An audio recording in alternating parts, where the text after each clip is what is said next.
প্ৰথমতে স্বাগতম জনাইছোঁ আসাম অনলাইন ষ্টাডি ইউটিউব চেনেলটোলৈ। বন্ধুসকল, আজিৰ ভিডিঅ'টোত মই লৈ আহিবলগীয়া অসমৰ ৩২,০০০টা নতুন পদৰ এক্সামৰ বাবে ৩০টা অতি প্ৰয়োজনীয় সিলেক্টিভ সাধাৰণ জ্ঞানৰ প্ৰশ্ন। বন্ধুসকল, ভিডিঅ'টো যদি ভাল লাগে লাইক কৰিব আৰু এনেধৰণৰ ভিডিঅ' ডেইলি পোৱাৰ বাবে চেনেলটো ছাবস্ক্ৰাইব কৰি ৰাখিব।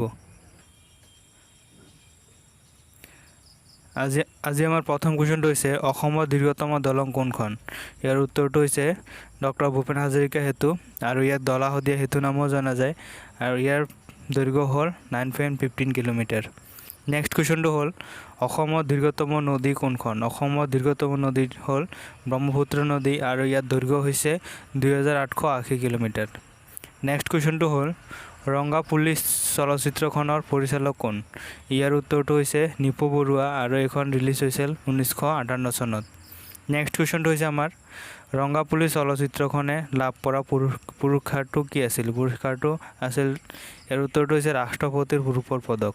নেক্সট কুৱেশ্যনটো হৈছে অসমৰ প্ৰাচীনতম শোধনাগাৰ কোনটো? অসমৰ প্ৰাচীনতম শোধনাগাৰটো হৈছে, ইয়াৰ উত্তৰটো হ'ল ডিগবৈ শোধনাগাৰ, আৰু এইখন 1901 চনত স্থাপন কৰা হৈছিল। নেক্সট কুৱেশ্যনটো হৈছে প্ৰথম অসমীয়া ৰাষ্ট্ৰপতি কোন?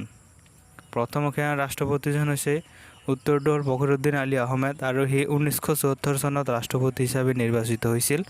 নেক্সট কুৱেশ্যনটো হৈছে অসমৰ উচ্চতম মন্দিৰ কোনটো? অসমৰ উচ্চতম মন্দিৰটো হৈছে শিৱসাগৰৰ শিৱদৌল, আৰু এইখনৰ উচ্চতা হৈছে 104 ফুট।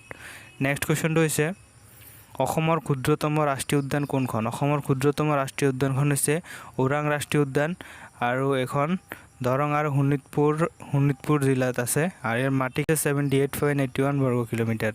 নেক্সট কুৱেশ্যনটো হৈছে অসমৰ বৃহত্তম ৰাষ্ট্ৰীয় উদ্যান কোনখন? অসমৰ সৰ্ববৃহৎ ৰাষ্ট্ৰীয় উদ্যানখন হৈছে মানাহ ৰাষ্ট্ৰীয় উদ্যান, আৰু এইখন আছে চিৰাং আৰু বাক্সা জিলাত, আৰু ইয়াৰ মাটিকালি হ'ল 500 বৰ্গ কিলোমিটাৰ।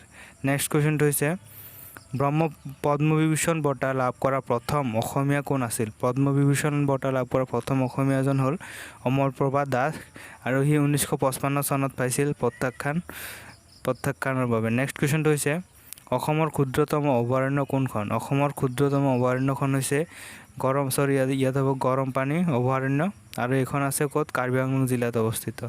নেক্সট কুৱেশ্যনটো হৈছে প্ৰথম অসমীয়া ৰাজ্যপাল কোন? অসমৰ প্ৰথম অসমীয়া ৰাজ্যপালজন হৈছে বিষ্ণুৰাম মেধি, আৰু ই মাদ্ৰাজত ৰাজ্যপাল আছিল। কুৱেশ্যনটো হৈছে সীমা বিশ্বাসে কোনখন ছবিৰ বাবে শ্ৰেষ্ঠ অভিনেত্ৰী বঁটা লাভ কৰিছিল? ইয়াৰ কাৰেক্ট এনচাৰটো হৈছে বেণ্ডিট কুইন। নেক্সট কুৱেশ্যনটো হৈছে মলয়া গোস্বামীয়ে কোনখন ছবিৰ বাবে শ্ৰেষ্ঠ অভিনেত্ৰী বঁটা লাভ কৰিছিল? আৰু ইয়াৰ কাৰেক্ট উত্তৰটো হৈছে ফিৰংগতিৰ বাবে। নেক্সট কুৱেশ্যনটো হৈছে অসমৰ মাটিকালি কিমান? অসমৰ মাটিকালি হ'ল 78,438.08 বৰ্গ কিলোমিটাৰ। নেক্সট কুৱেশ্যনটো হৈছে ব্ৰহ্মপুত্ৰৰ দৈৰ্ঘ্য কিমান? ব্ৰহ্মপুত্ৰৰ দৈৰ্ঘ্য হৈছে 2880 কিলোমিটাৰ। নেক্সট কুৱেশ্যনটো হ'ল ব্ৰহ্মপুত্ৰৰ ওপৰত নিৰ্মিত প্ৰথম শৰাইঘাট দলংখনৰ দৈৰ্ঘ্য কিমান? ইয়াৰ দৈৰ্ঘ্য হৈছে 1295 মিটাৰ।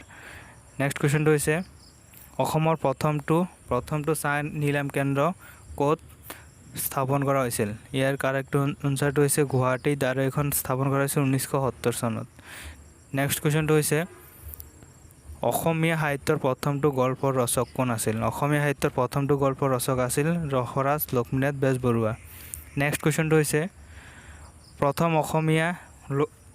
অসমীয়া আলোচনীখনৰ নাম কি আছিল? প্ৰথম অসমীয়া আলোচনীখনৰ নাম হৈছে অৰুণোদয়। নেক্সট কুৱেশ্যনটো হৈছে